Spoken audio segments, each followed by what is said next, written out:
Flags are at half-staff at the White House today to mourn the death of former Vice President Dick Cheney. He was an architect of the global war on terrorism and the Second Iraq War, who served for decades in Congress and 3 Republican administrations. Cheney died last night of complications from pneumonia and cardiovascular disease, his family said in a statement. He was 84 years old. Here's NBC's Andrea Mitchell with more on his life and legacy. To the end, he never wavered, defending the Iraq War and the harsh interrogation tactics that defined his vice presidency, making him a lightning rod for critics, but an icon to conservatives. Thank you all very much. Knock it off. A welcome like that's almost enough to want to make me run for office again. Dick Cheney always spoke his mind, justifying interrogation practices later judged to be torture. They were legal, essential, justified, successful, and the right thing to do. In the end, his advice was even rejected by the commander-in-chief when George W. Bush fired Cheney's closest ally, Defense Secretary Donald Rumsfeld. It was a turn of events no one would have predicted when Richard Bruce Cheney became the 46th Vice President of the United States.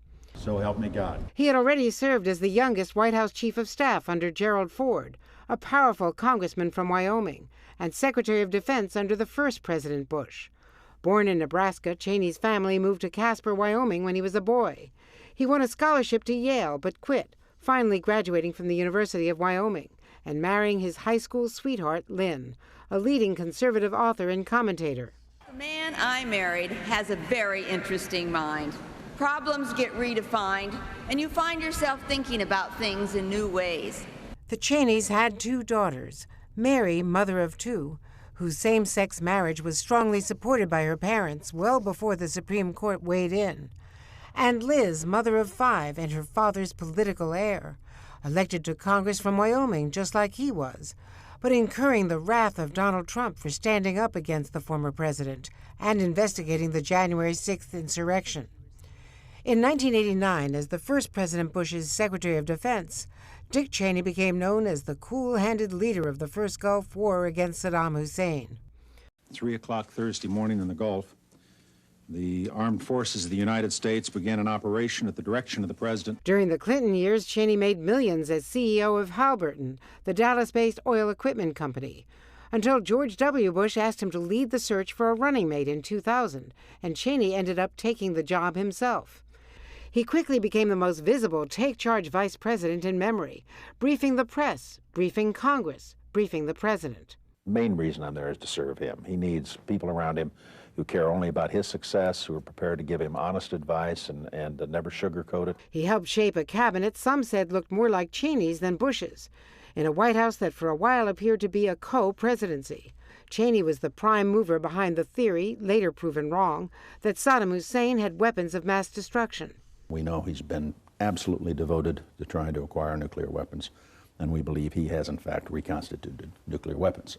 Contrary to CIA reports, Cheney also linked Saddam to al-Qaeda and 9/11 and predicted Iraq would fall quickly. Things have gotten so bad inside Iraq from the standpoint of the Iraqi people. My belief is we will, in fact, be greeted as liberators.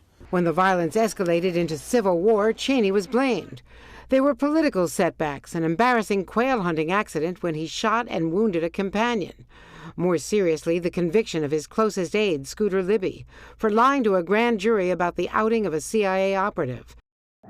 Throughout his public life, Cheney also battled heart disease, suffering his first heart attack in 1978 during his first run for Congress.